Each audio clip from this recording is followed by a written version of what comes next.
This is the Grief Talk Podcast with Vaughn Solis, helping you heal after loss and life's hardest hits. My guest today is Megan Bloom, the founder of Eternal Dancers.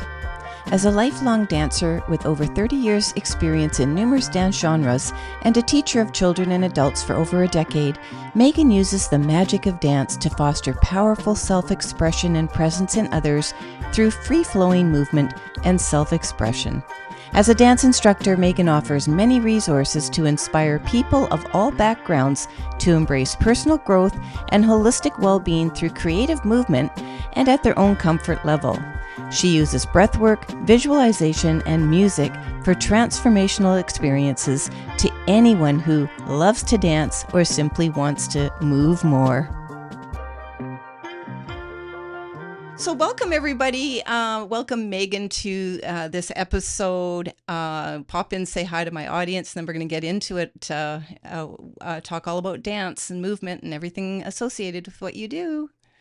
Awesome. Well, I am so excited to be here and have this conversation. From when I got to start realizing what you were sharing and your previous interviews you've done, I just felt so much compassion and I would say that real authenticity from you, your clarity. And so I was so excited to be able to have this time to have a conversation with you, as well as be able to share that with your listeners. I'm so happy to have you on the show for several reasons, Megan. And right up front, I'm going to, you and I connected on probably LinkedIn or something.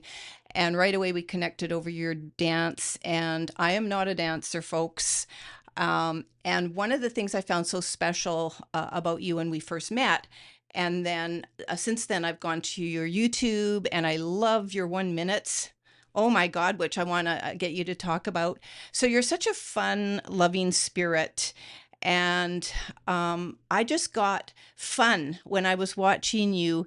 Megan shares 1 minute. Are they daily 1 minute dance expressions or several times a week anyway, right? Yeah, throughout time I was like doing 1 minute every day. Now it's a little bit more occasional and mixed in, or I'm Mm. pulling kind of themes from the greater Yeah. dance adventure journeys that I lead.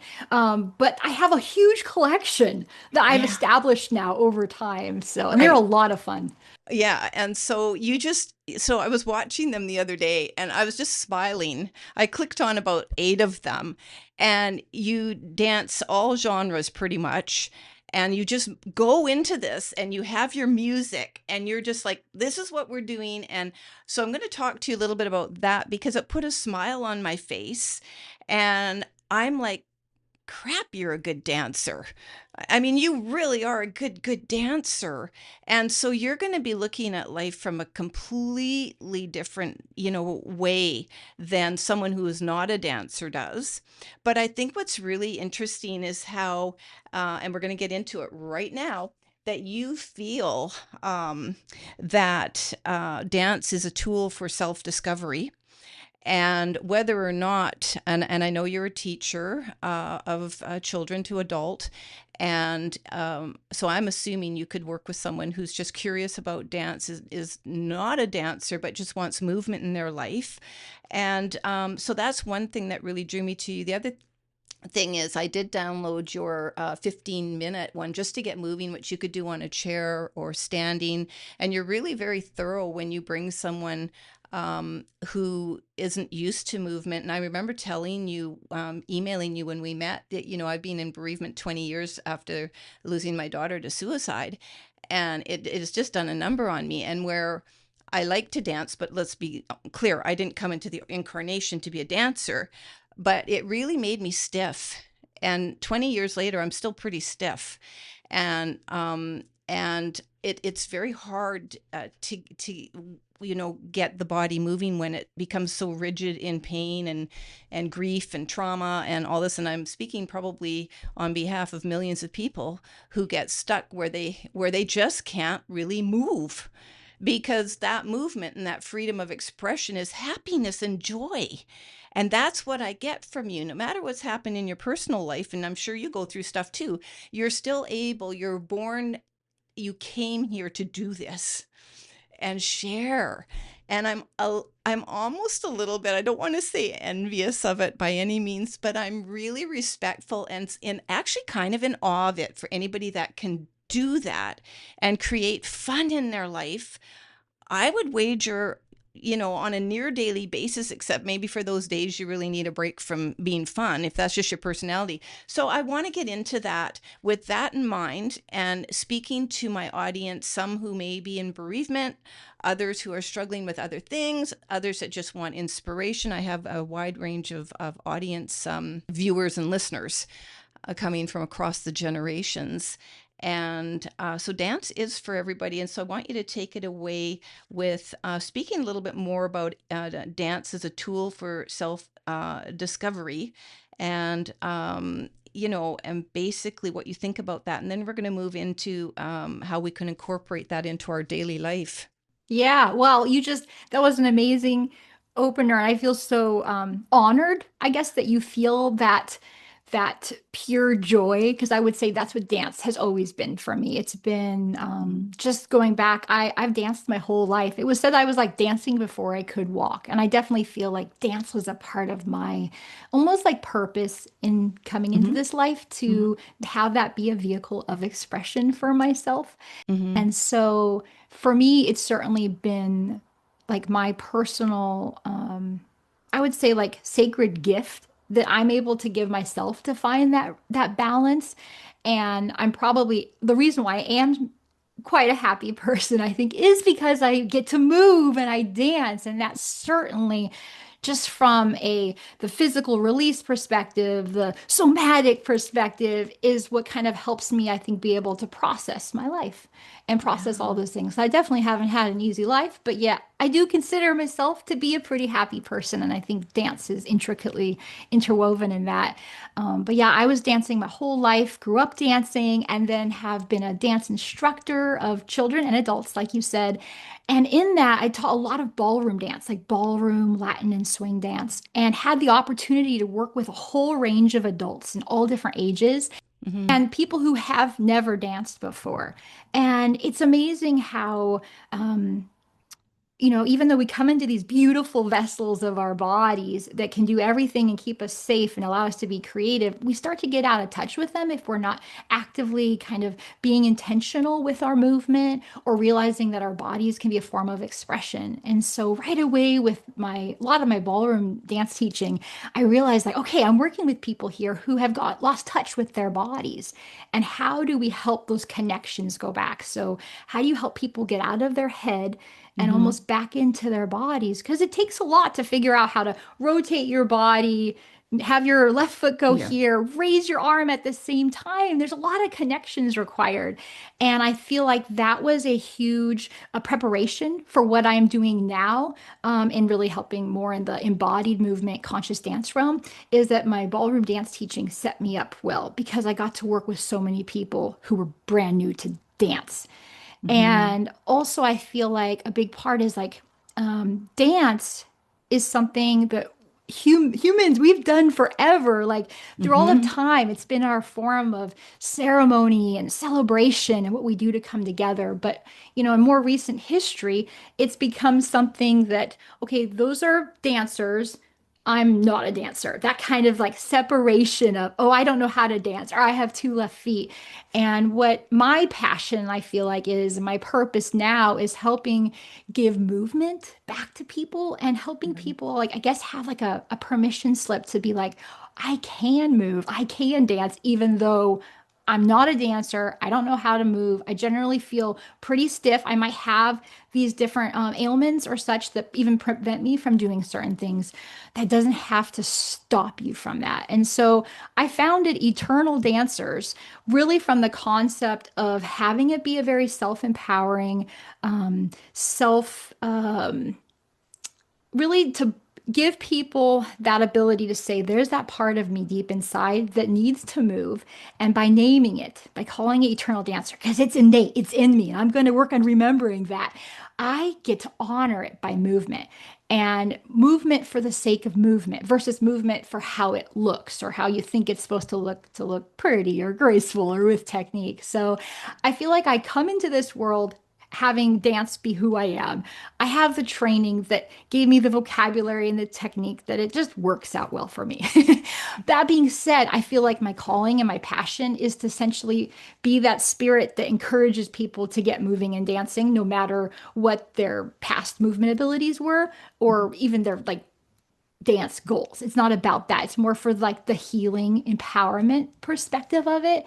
And because dance has a way of giving our bodies that movement that we need to unwind. And that's why now in my work, I really combine breath work and even visualization to Mm-hmm. let that movement be even more powerful than you would think it would be just to move your hand this way or move your hand this way. I mean, I think for so many people, what dance gives us is when we turn on music, like what is dance? And I feel like a big part of dance is moving to music. Right. Music naturally kind of stimulates us, gets us Yeah. excited, Mm-hmm. touches our heart, Mm-hmm. and that little spark, that inspiration that music does for our movement, I Mm-hmm. feel like can turn anybody into someone who says, I'm moving to music now, no matter how it looks. And so I think dance is really powerful in that way because I think dance naturally needs to go with music, more Mm-hmm. or less, or have some type of rhythm, or even have your breath. There's a rhythm that dance comes from,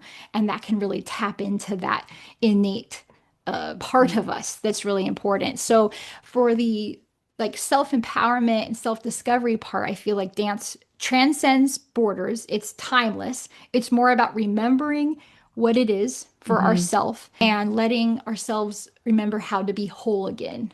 Mm-hmm. When we connect with our bodies, we automatically, it's like you get to be more present in all the space of who you are. And that's my goal of how I help people. Their support going, you got this, and I'm Yeah. here, and you're safe, and Yeah. let's be creative together. I was thinking while you were talking, it's so interesting. Like, we don't in North America, we don't come from a culture of community dance. And if anyone who's traveled will understand that many cultures around the world have community dances. It borders sort of along line dancing, but it's community, and you're all doing the same steps at the same time to the same music, and they grow up with it from babyhood. So dance forms part of the culture as a way of connection, communication, celebration, and right. Yes. And so an example might be if you don't think you're a dancer, but years ago, remember when line dancing? I don't know if they're still doing it, but They are. There's some line dancing happening. yeah, for the community that sort of the Western feel to it, right? Yes. I remember going to, I lived in the diplomatic corps for a while, and we went to this, my husband and I, this big, massive, dinner and dance event, and it was all Scottish dancing. Yeah. Didn't know a thing about it, but we all got in there and they showed us what to do, and everyone just celebrated on the same level. So there was none of this feeling of, I'm not a dancer. You don't even think about whether you can dance, your body does it. Yeah. Because you're Your body, trusting that and you like let it knows go. how to move. Yeah. And you're free. You're free before all the other crap in our life takes over and Yes. traps us in like stiffness and rigidity for a whole host of emotional and mental reasons. It's got nothing to do with the physical, does it? No, it usually just ends up landing there, but Yeah, it's like, able to process it through. Right. And so I was thinking of that while you were talking and wishing, geez, I really wish that we had established communities in Canada here. Each culture comes and they preserve their traditions, but they don't necessarily share outside their community.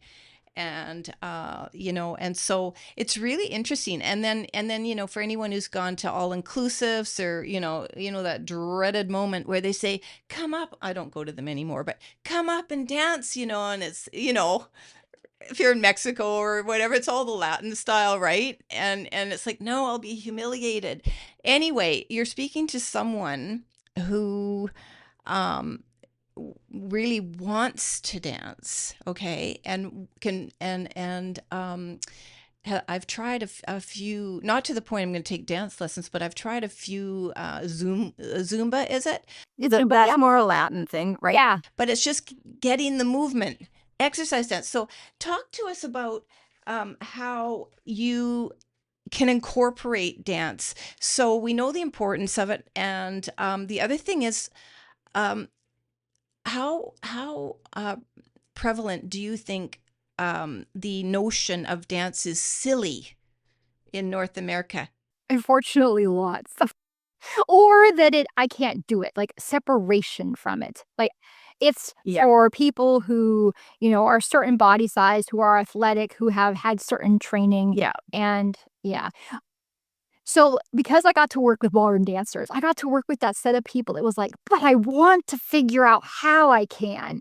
And I think that was fun because there is a lot of people who, if they have like a vehicle or a framework that they can go like, I could start to move within that, Mhm. then they could start to say, "It's not silly, it's actually really cool," or, "I don't have to look perfect to have a lot of benefit from that." Yeah. And so that's why, like, a lot of what I do is creating guided movement journeys Mhm. where my goal is, like, to kind of give you that prompt, give you those cues so that you get through that point where you're like in your head, I don't know what to do, or this is looking really silly. And I feel like if we have an intention or kind of a pathway that we're focused on, and that's why a lot of what I do is creating like a visualization setup to be like, imagine you're here, or I give prompts. So, like, a lot of my 1 minuters are about, let's make circular size shapes. So, that could be circles with your hands, circles Yeah. with your arms, circles with your whole body to give yourself like a framework about what you can fill in versus just saying, I'm going to turn on music and now move around. Mm. That stops up a lot of people because a lot of people are like, okay, I just do my silly dance and they don't know what to do. And so there's that prompting, that support. That's why I really try to create like a safe environment of be like experimenting, be curious, but here are some ideas to get you going because I think it's and actually not just going, but throughout the process because that supports people through that. I'm nervous. I think the prompts are really, really great. And I'll tell you why. I've done a couple of years ago now, but retreats and that, and you go in and the person, who's leading it, okay, just express, like just do anything, just like what you were saying. And people are like, huh? And then you always get the one or two that are just going crazy and stuff. And then you get the other ones like me that are going, yeah, well, I'm not quite liberal enough and free enough to want to do that. And my body doesn't want to do that. I know. So I think You're not alone. Thank you. So, I think the prompts are really important. And I'll just say one other thing is many years ago. So let me see. So just let me think how many. About okay, about maybe 45 years ago now. I was working a job and my daughter at the time was no, so it had to be about 42 years ago. So she at the time was a little baby and I was working in this at just job and we went for a dinner and this one older gentleman we were dancing and he whisked me. He was an amazing like ballroom dancer and he whisked me around that floor and I responded following his moves. So I didn't have to know how to do it. And he's the only partner I ever had that did that for me, but I've never forgotten it because the freedom I felt. So you must be so lucky. What I feel about you is you must be so lucky to get to feel that every day, whether you're dancing on your own or with a partner who's gifted, well, you would know anyway with the moves. But I've never forgotten that. And I guess I was around, maybe 25-ish, 26, 26, somewhere in there. Yeah. And I never forgot the feeling. Yeah. But it went away. But the story kind of got sad because then fast forward, I married someone, love him, but thought dance was silly. That's why I asked that question. And so all of that was stopped. No going dancing. All of that was stopped and it was a compromise I made. Um, but really feel that anyone who loves something like music or dance and then compromises, it does leave a bit of, well, you tell us what it leaves. It leaves some emptiness in you. What does it really leave it in us? Can't even imagine. Like, I think well, my grandma, she was a dancer and Mm. absolutely loved dance and adored dance. And, she wanted to go down to Hollywood and do a bunch of dance stuff. That ended up not playing out that way, and so she got married and had kids, and dance wasn't a major part of her life, and I do feel like that contributed sadness and grief, to just having that part of her that didn't get to express itself. Uh, but I think that almost helped make her all the more determined to make sure that I had the opportunity to dance because she was in my life a lot. Um, and she was like, Megan is clearly a dancer. We gotta support this and let that flourish. And I know for myself, my dance is like unwavering, uncompromising. I have like a no matter what attitude, I'm moving. And even when something gets, stiff or something happens or like a little knee thing happens, like I can't be all out expressive wise. I still do some type of movement. I mean, it's amazing how simply letting giving ourselves permission to like say sway kind of back and forth and let our spine just kind of feel that ease. Or if we rotate our hips, or even if we just almost like stroke our face tenderly, like with care, that type of love that we can give to ourselves, even if it's super simple, like sitting or you're just standing, you're just moving so minimally is such a powerful gift. And I feel like for myself, it's become like it's it's self-care. It's like brushing my teeth or, making sure you eat good food. Like it just becomes part of how I take care of myself as well as like how I am really happy and joyful and in alignment, I feel like, with my life calling.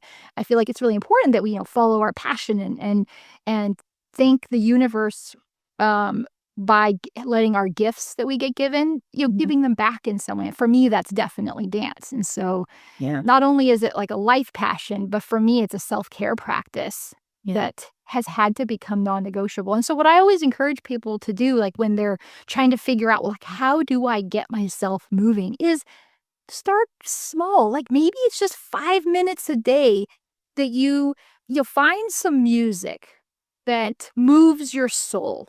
And I feel like we all have different music at different times in our lives that serves us or, and so it might be a brand new song you wanna get. Maybe it's, like, your favorite song. Maybe it's just some song you used to really like, but that always made you kinda wanna move. Go back and find that song and have, like, a sacred time. Even, like I said, if it's just the length of 1 or 2 songs Yeah. where you let your body move. Nothing dramatic, nothing big, especially if you haven't moved a lot. You gotta be really careful with your body and aware, but give yourself permission to start moving, really for your own feeling of it. Not at all for what it looks like. You're not gonna be going out on the town later necessarily because of that. You're doing this for yourself. Like, you're doing this like you would Yeah.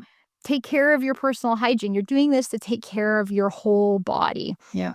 And, and then it's fun, in my opinion, because of like curiosity and wanting to kind of learn and be challenged to plug into some different, offerings where you can maybe have community, even if it's like one of the things I love to do is by sharing what I'm doing online, people are able to kind of have some guidance and help and ideas, but yet be doing it from the privacy of their own home. Yeah. So you don't have to go out right now and go to a dance party or like an ecstatic dance party or a community dance where there's a bunch of other people. I think sometimes it can be helpful to work some of how do I just feel good in my body out when you're by yourself. Yeah. No, I think it's and you were I want to just put a plug into your website, eternaldancers.com. Yes. Yeah. Funneldancers.com. And it's filled with joy.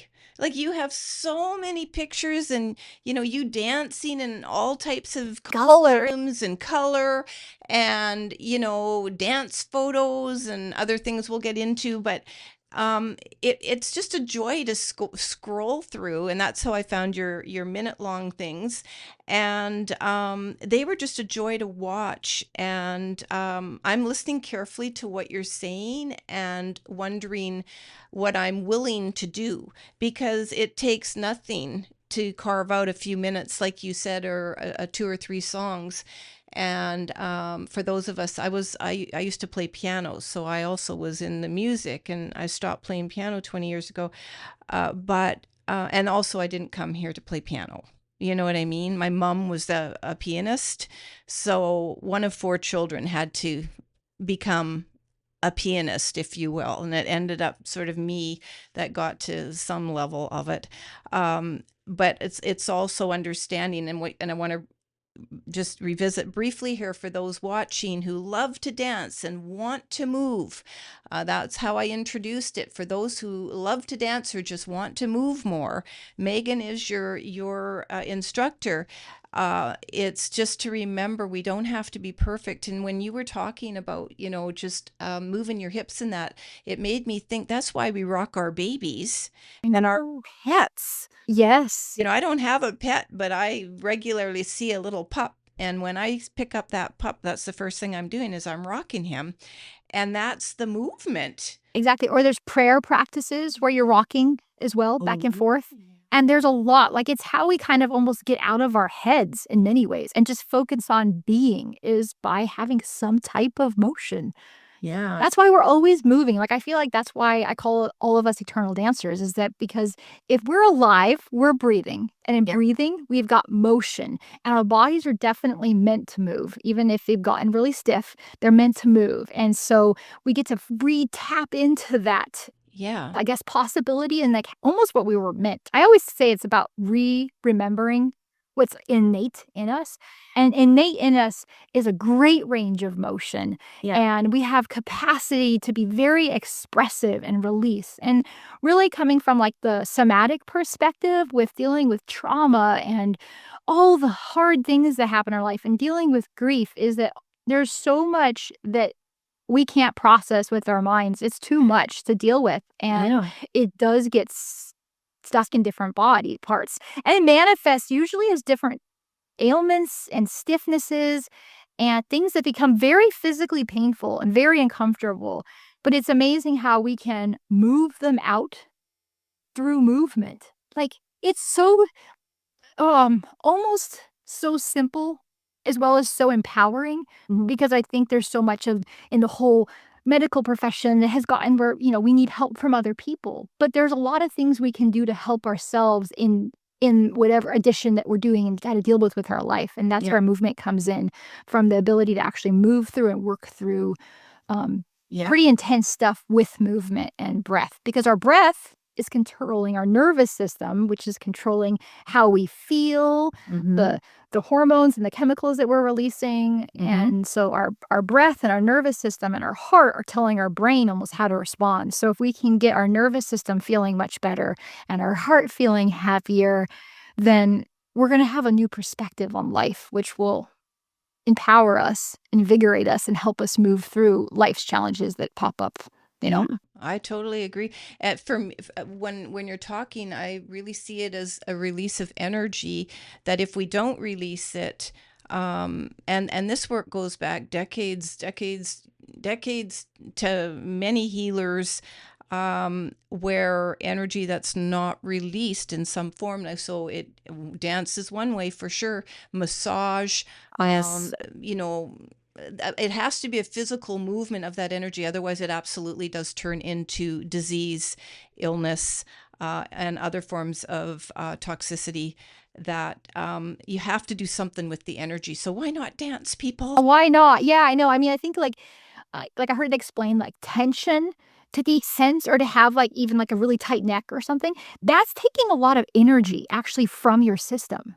And so if you can actually allow yourself to move through that, get everything unwinding and moving, you'll actually have more energy in the rest of your life, because you won't have to be sending so much of it to those areas in your body that just have to hold tight and stiff. I was just thinking, it's holding that toxicity, and your attention is always being drawn to where it hurts. And that's so good. Feels frustrating and saddening and worry, and then you get angry at it, and instead you can move that through, because then you don't want the frustration that this has happened to get also stuck. So I'm just a nod to anyone who is bereaved out there, who is having to learn how to free themselves from their bereavement and holding that pain in, which is expressing as rigidity in the body. And I've long known that. One of the things I've been doing for the last couple years is exercising to music I absolutely love. Yeah. And even though it's exercising, and I'm not talking major aerobics, I'm just talking leg lifts and things like that, but I'm really in the moment. So dance brings presence as well. Obviously, you would say, Megan. And so it's just, you don't have to go out and knock yourself out and go to the dance floor and dance all night. This is a form of expression. And for me, maybe it can lead a little bit to practicing things that are a little bit more just dance, like a dance expression. Yes. I would need to follow cues for sure. So I'm going to check out more on your website, Megan. I'm going to get it as a Go and just see how I do with it as I start to loosen up a little bit, you know. So let's talk about your dance adventure journeys. What are they and your inspiration for them? That's perfect for what we were just talking about. Yeah, the whole inspiration of my dance adventure journeys is to give people that guided support. So I consider myself less to be a dance instructor, but more of a guide. Like I Okay. guide you on your own journey because you're on a own journey of unfolding of what's going to happen. But you don't know you're not sure still often where you're wanting to go or what's going to happen along that way. And so what I create, and it's I would say kind of my gift that I get so excited and inspired about my art in many ways, is creating a guided I call them dance adventure experiences because I take you through like a whole arc, kind of like in a story. You know how all of our stories are built. You know, we kind of have that intro, we have, you know, that you get to be involved in your story. There's a climax, then there's a wind down. And so with my movement adventures, I kind of do the same. So really helping you get centered in your body, which often comes from getting centered in your breath and finding that connection through your heart, grounding down through the earth, as well as connecting up through the heavens, and then starting to let the movement start to come. And so then I will give cues to kind of help you along that way to be like, now you can let your body start to softly sway. Meanwhile, I use music that's also kind of encouraging this dynamic to kind of let yourself start to move. Because I feel like music plays a huge role in what we do. Yeah. And then oftentimes I have a framework. So, like, I've created dance adventure journeys that take you imaginatively to a specific place. Like this past spring, I created a dance adventure journey to go appreciate the cherry blossoms in Japan. So I kind of had everyone close their eyes, you know, kind of imagine you're on this flight, you're like a crane, you've landed here in the park with all these beautiful cherry blossoms everywhere. And we get centered and we breathe into our heart, we get grounded, and then we start to move. And through the process of actually, and this guided adventure is on my YouTube channel. It's all available. Yeah. It's only about 15 minutes long. So a lot happens because I actually take you on a journey through Japan to appreciate cherry blossoms with different kind of movement quality dynamics. So at one, you know, we starts off much more mellow and slower motion, more swaying and moving your body, and it kind of builds and gets a little bit more like maybe you're going to want to jump around a little bit more, maybe you're going to want to skip around, and then it kind of goes mellower again. I have a big reverent point where we, you know, get to Mount Fuji, and then, you know, there's a whole journey, and then at the end I kind of bring you back into your body. And I also help people, I forgot to mention that, but set an intention before we get started too, like an intention of something that you kind of want to possibly work with in that experience. Yeah. Maybe it's something you want to bring in because you're letting go of something else. Like instead of having an intention of getting, um, you know, unstressed. Instead, it's more like I want to bring in a sense of peace or a sense of balance into my life. So, working with that intention through that journey. And what I found is that it really helps people get through. They're never in that moment where they're like, but what do I do next? Because I keep guiding them through that journey. And there's not like a big gap ever where you're like, I don't know what I'm doing. Cool. Also, I believe in like our ability to visualize and kind of see in pictures or see in feelings. I know not everyone imagines with pictures. Some people might feel more or have emotions they can kind of feel or words. But I try to give different cues to support everybody and how they can imagine and interpret and let that help dictate almost what your movement is. So if suddenly now you're, you know, imagining you're now in a little boat going down a little stream, that's going to inspire you to move differently than if I was saying you're on, you're skipping down a orchard or you're on a fast moving train. So I feel like all those cues play a huge impact. And so I've done that. I've done dance travel adventures to different places, as well as I really think it's powerful to help people connect with earth and nature, almost from a more of a all the benefits we experience spending time in nature, of going to the forest, of going to the ocean, from a nature bathing, perspective of just being one with nature. Yep. Well, bringing those feelings you feel like into nature into your movement as well, and almost relating our bodies to those natural elements.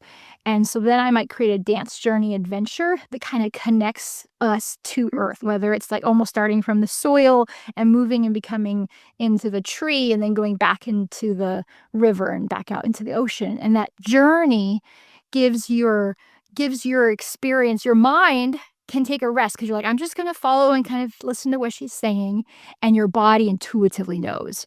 And so I'm kind of trying to give you that encouragement and that safe structure to work within, which I think is kind of unique. And I've always just like been a very imaginative, creative person. I mean, I could get like a new cell phone, and when you're deciding like which ringtones to have your phone be, I would go through the phone and I would just like do different ones, and I would like let that song inspire me in a movement and be like, this one's got this personality and this one could be this story. And I've always thought in like stories and movement, or I did a lot of volunteer ushering at a beautiful historic theater here where I got to usher for like symphonies and beautiful classical music. And for me, they would just come to life in like motion of stories with movement. And so I kind of naturally, I think and create that way. And I really want to be able to share that with people because I feel like it's a framework that can really help support people's unwinding experiences, especially when you're starting without any vocabulary, without any idea of what to do. And I make it so that I'm not cueing you to go leaping across the room or jumping or doing anything outrageous or physically intense. My goal is to create an experience for everybody's ability and that can be interpreted into what your body needs to be safe. Yeah. So a couple things. I now know why you have to move every day because you've got to get that expression, everything into the story. The other thing is I think this is amazing what you're doing, these journeys. Now, is all that on your YouTube channel? Yeah, so right now I am really in the mode of sharing and giving. So like as much as like I'm sharing kind of every month a couple different video episodes that are entirely based on a dance journey adventure, along with supporting people with some different ideas and kind of fundamentals for developing their own movement practice. Yeah. And then what I am working towards creating is I have a bigger library of more longer form sessions, which is like what I can do when I work with people one on one, is create a guided movement journey that's much longer or weaves very specific and more personal details that they're working on into their journey. Well, I'm also creating like right now like a little library of fuller movement sessions that take on different elements because I feel like anything that we're working on in our personal or professional life that's not related to movement, we can support with a movement practice. So if we're working on kind of in our life trying to find more balance, figure out how to juggle all these different moving parts, we could work through some of that in a movement session. Of course we could. And so anything that could be that we're working on in our life, we can work with in a movement. So I love that part of it and that bridging it. And so yeah, so I do one-on-one coaching where I create longer form sessions, and then I'm creating a library as well as a platform for having community because I really believe in the power of community to support each other, and that it's so meaningful to connect with kindred people who Yeah. are on this idea and feeling excited about figuring out how to bring some movement into their life, and that supportive space is so meaningful. So coming soon, I will be launching a platform. There'll be like a membership platform where I'll have my longer form sessions. There'll be varying lengths to be able to go in deeper as well as a community space. I'm really excited about that. Yeah, it sounds it reminds me a little bit of, after post-COVID, where people oh, we can do yoga exercise on Zoom. So are you going to do it like that, where your community is kind of a membership through video platform, and then you're instructing, and then everybody in their own space is following you doing the same thing, more or It'll be a less? mixture. So, like, when you see my YouTube channel, you see that I get really excited about creating these a little bit more in-depth movement journey adventures, which because we're moving through a lot of different dynamics as well as music, they're much more difficult to create, like, live, like, right when I'm working with someone. Yeah. So there's something I can create, when I'm not working with someone, like, in my own experience, and then share this adventure. I also can lead a live experience. It's not usually quite as in-depth with a whole range of complexities. So on my platform, there's gonna be a library set that has all the different dance adventures that are a little bit more curated and crafted with some more different pieces involved that incorporate the movement, the breath work, visualization. I include, like, affirmations and stuff mixed into it that you're getting to kind of internalize an affirmation, not just for your head, but for your whole being because you're moving while doing those affirmations.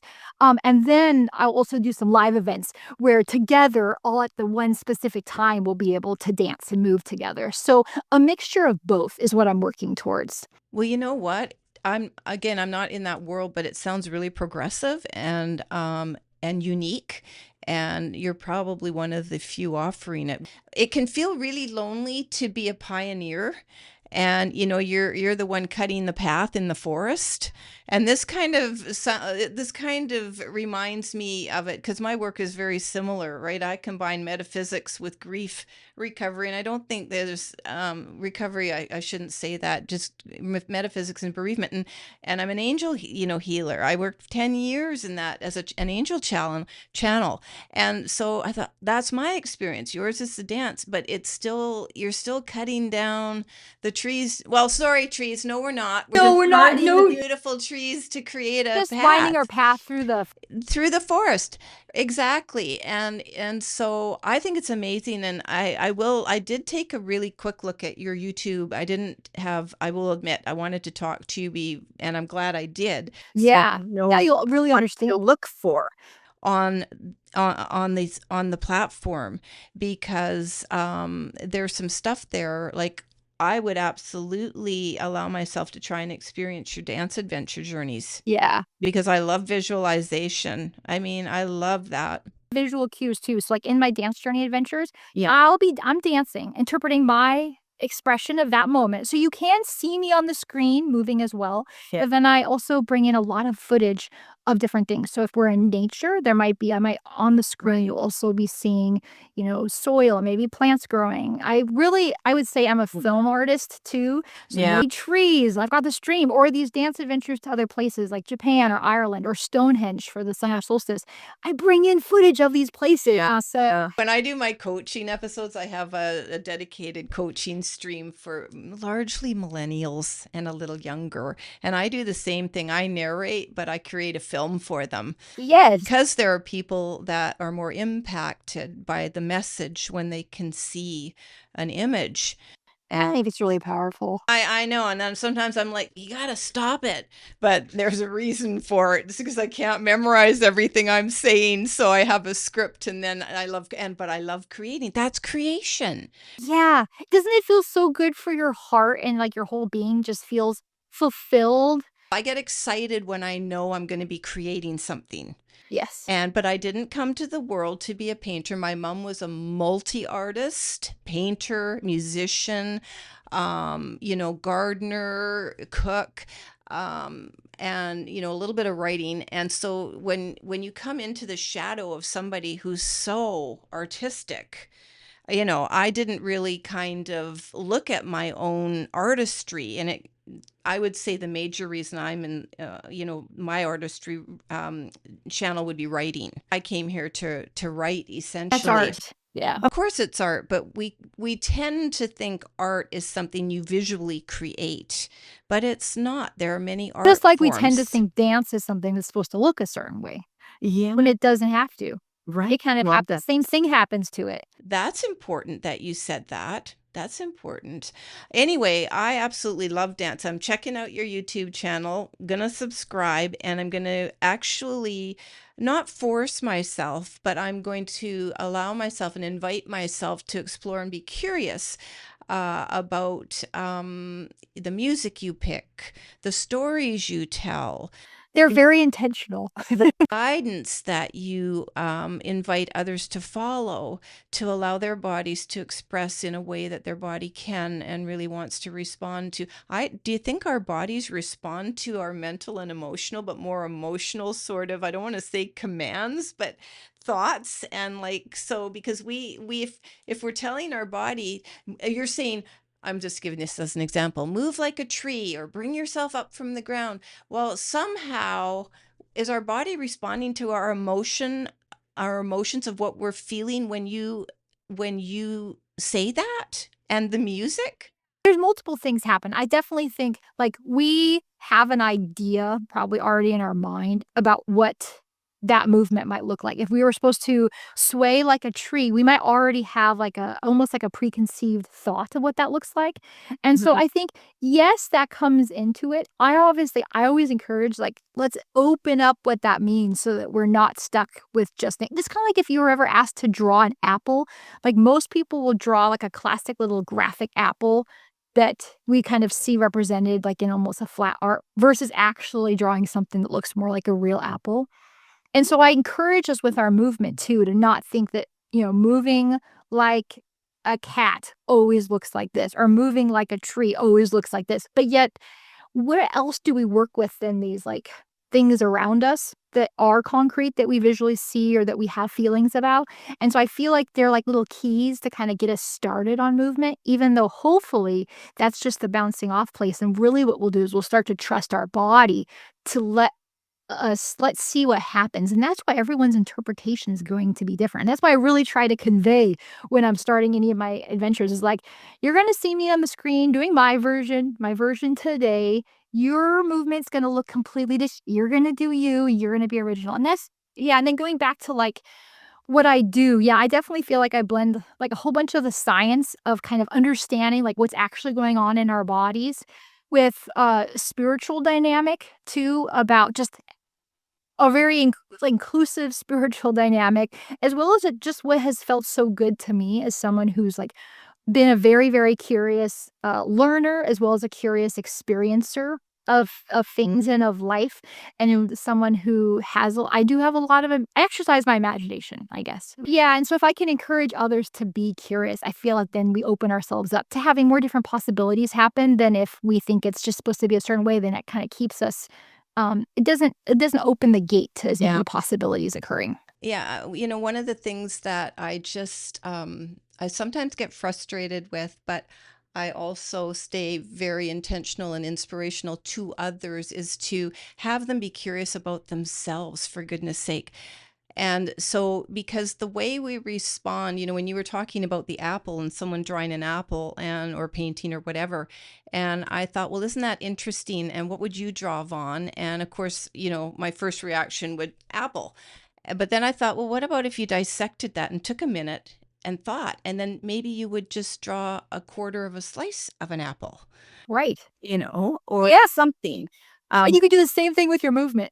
Exactly. And so just because you and I are here talking about your dancing, I was thinking the word for me is the creativity. And I know you use that self expression and creativity. It's just allowing ourselves to tap into what I believe everyone has a creative self. Everyone. And so many people lock it away or never find it. And that is our right brain, and our right brain is really what allows us to be emotional, compassionate, and loving creatures. Yeah. And I think that we need to, more of us need, and I'm talking in general terms, need to discover that no matter how we express the creative part of us, that is the part of us that I think would give us an amazing humanity. in general, Absolutely. And right? that's so powerful, yes, that you realize that because, like, you had just shared, like, a little bit of a difficulty of being in your mother's shadow when she was so creatively diverse. But yet you realize and embrace that just because you don't have some of the same practiced, artistic abilities as she did, doesn't make you not able to be creative. Exactly. Because you have been creative, you've adventured into your own individual creativity, and absolutely, that's like it's the juice of life. Yeah, and the reason I brought that up is for people who, if maybe you are in a family, uh, or raised in a family, or in your current family, and there's one artist. Artist, Or dancer. Yeah, well, I combine that all. I consider you an artist, all of it. But from a creative, and you go, well, no, I'm more of a left brain thinker, and I'm more of a this, or just whatever, whatever. But given the chance, as I said, it's within all of us, and I actually would go a step further and say it produces a lot of frustration for people because they don't have an outlet for the creativity they haven't discovered.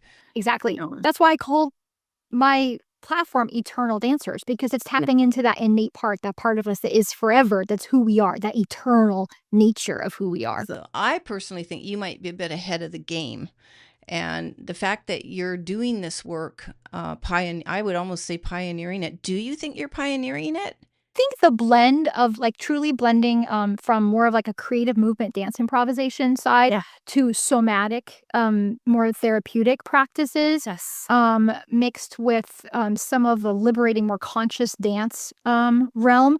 All three of those are a little bit different from each other, and sometimes there's not a lot of crossover. Like people who enjoy more of the creative movement dance improvisation would call it that, and they wouldn't really call it embodied movement, and vice versa. And I definitely, for me, they're all so wonderful and glorious and have so many gifts to offer that I've kind of melded them together. And for me, that's really works well, and I feel like for everyone I've worked with, that fusion is so helpful because there's so many healing and helpful, like more supportive of our whole being that comes from the somatics. The embodied dance is really where we get to free ourselves up and be creative, just kind of unwind. But yet those creative movement and dance improvisation prompts give us that framework to actually get as far to have those other two things happen. And that's where you're different, is the prompts and the storytelling. And we kind of got that where we're going compass, and okay, instead of just it being, we'll do whatever. And then most people, well, I won't say most people, I'm like, no, no, not for me. It's too much. It was too much. I don't know where I'm going. Yes. So I love that. Love that. Love that about your work. Megan, we are going to talk a little bit, as we agreed. You are a tiny house dweller. I do. I have a traveling tiny house on wheels. So yeah, it's a 30-foot tiny house on wheels. And I live in slow travel full time with my mom. My mom and I are best friends. And we decided to go on this together. We're coming around on 5 years now, actually. And at first it was like, how could we ever go tiny? I mean, it's tiny compared to even having a small house. But the freedom that has opened up and the being able to see places that we'd always dreamt of kind of getting to go visit is now made so much easier by getting to go travel and actually make that place home. So that part's been really liberating. And I would say I absolutely adore a life, of getting to kind of be at home in different places, even though there is compromises. The biggest thing, and actually something that has made me who I am now, is the tiny house. When we first got into our tiny house on wheels, it was like I felt like everything had shrunken down all around me. I mean, literally, we had a smaller house. And with your things and your kitchen and different things, that all got worked out if you're smart and savvy with how you build, tiny house, places for everything. But literally, my biggest movement space was a 5 foot by 5 foot space. So like less than 2 meters. And so very small space. Now a little bit wider, like a little over 2 meters or 7 feet from side to side, in a certain spot. But I felt like at first I couldn't move. I was like, okay, I can do stretching and I can try to just keep that exercising going, but I didn't feel like I could dance. Yeah. And at first, I was like, well, I'll find spaces on the road to be able to move around. But then they're always in, public. We were still kind of coming out of COVID. There was challenges. Now, I do love dancing outside in nature. So I was doing some nature dancing, but I felt like I couldn't dance in my home. And that started to really wear on me. Okay. And I would say it's hard to believe, but there was a time where actually like dance I almost couldn't say it without feeling like I had lost something or I'd given that up because of our tiny house. And it was really like it was really difficult. I was definitely like excited and so excited and grateful about how everything was kind of coming together, but the dance part felt like it was missing. And then it just I would say as the support of my mom, my best friend, it was like, but you're a dancer. Like, you can figure this out. And I would say there was something that part of me, because I know that I'm an eternal dancer, that said, I got to figure this out and I got to get creative. And I did. I started like figuring out how I could move within such a small space Yeah. and still feel like I could be expressive and improvisational in the moment and yet not like whack my arms or feet into cupboards or stairs or refrigerator and stuff like that. And what has come is I feel like sometimes like my house is getting bigger and bigger, even though it's not physically, because I can do so much in it. And what's fun is like for anyone who checks out the Eternal Dancers YouTube channel, Yeah. most of my videos, if they're taking place indoors and they're not outside in nature, they are in my tiny house. Because it looks like a loft. That's like the main floor, and we have glass sliding doors that are really fun and allow for kind of expansion of air. And actually when by the time this podcast airs, I will have shared an episode that goes more in depth of my tiny house and I actually show you this is my space. You'll get to see all around it. So check that out. But yeah, it's the main floor. So I have like a 5 foot by 5 foot area that's totally open. I can move I have to move a couple things though. I have to move this little stairs and the shoe bench if I want to have that space. And I do that for all my main teachings and my different recordings and such. Right. And then I also have a galley kitchen. And the galley kitchen's just over 2 feet wide, really.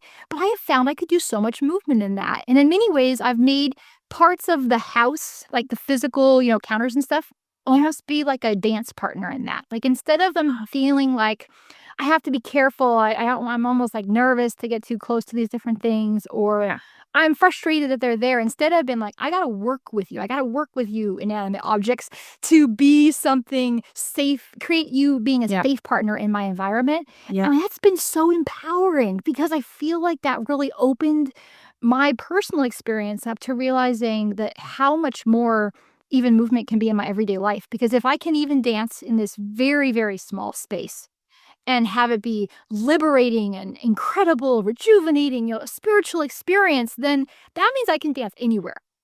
And I would say too, that's made me more stronger at helping other people because lots of people have very small spaces. Yes. And honestly, you can still move around, even if it's a very small space. Yeah. And that's why I brought it up. That and we're going to end because we're at the top of the hour here, but we're going to end with also so I just want to say this. We're going to end with you just talking about any other lessons you've learned from tiny house living, because we have to get rid of our baggage the more we scale down, downsize. And I got it down to 903 square feet for 2 people. Yeah. But I have been absolutely so fascinated with tiny house living for about 3 years now. And because it represents a certain type of freedom that you're living. And I think I emailed this to you, and you're living, and it doesn't trap you in anything, but it takes a special kind of person to, number one, jump into that type of living. It's not for everybody. No, it's not. And I'm not at a stage in my life where I would do well, moving around, but it's still the same idea for anybody out there watching this. Fascinating. And your episode's going to be airing last week of August. And we are going to put a link to your YouTube channel in the notes for this episode, Megan, but also they can access it from eternaldancers.com, your website. So just if you could leave us with thinking about downsizing. So 2 things, you dancing in a 5x5 space. I certainly can dance in my living room, and other people can find a 5x5 space or a 2x2 space or sit in a chair, because you also do movement for people who are wanting to be a little bit more mobile in terms of moving, but sitting in a chair. So you do work with that, which I'm very impressed by. So yeah, just as we hit this top of the hour, what would you like to leave? I mean, this has been jam-packed with information, but I think the major messages have been shared here, and we've touched just about everything at I think even deeper than a surface level, just by getting to the point of what all of this stuff is. But what would you like to leave the audience with, and also if we missed anything that you wanted to talk about, to share that as well with us now? I think my key is that whatever happens to us, like, physically or things that we're taking on, and so for me, it was like taking on a tiny house, which required doing something very new, learning how to do things, definitely being brave, being able to kinda deal with different things that pop up and all the roadside dynamics. Yeah. Um, that for me was, like, physically what was happening, but what I needed to deal with more on an internal scape was the same thing, and how I could process that was through ultimately doing movement. So, how do as people, and hopefully we're all wanting to kind of grow and keep learning and becoming more and more connected with our whole selves. And so whatever we're working on in our life, whether it's in our businesses or whether it's in our family or relationships or personal, we can we can weave that into some movement practices or meditation or visualization time, and I kind of combine all that together to, I think, support what we have to deal with out in the rest of the world. It's Mhm. almost like whatever you're working on out there, you can kind of bring in to your own space and own, even if it's just for that 5 or 10 minutes per day, and almost let yourself, by being in the moment, Mhm. maybe setting that intention for what you're working on out in the rest of your life, you can use your movement as almost a therapeutic healing practice to kind of give yourself back that oneness that honestly helps you go back out, whatever it is that you have to take care of and figure out. You feel more centered doing, how you're going to handle it. Maybe you'll suddenly have an inspired idea that will be what you were waiting for. Maybe you'll feel just a little bit more creative. Maybe you'll feel more empowered. Mhm. You'll feel a little bit more like you matter and that you're ready to go show up.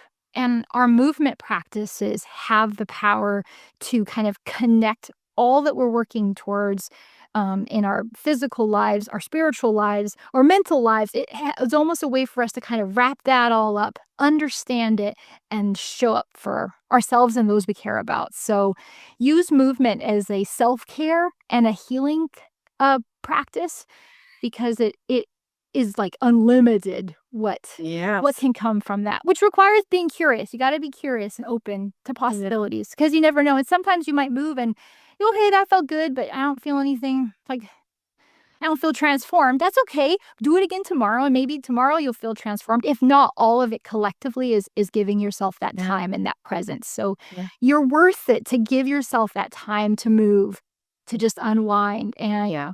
and I like to say, call yourself an eternal dancer, because you have that mover inside of you that wants to move and express and be creative. And by naming it, you say, you're worthy of that and you're special. And I'm going to give you some time to unwind. And I don't know what's going to happen, but I'm going to be present for that part of me that needs to move.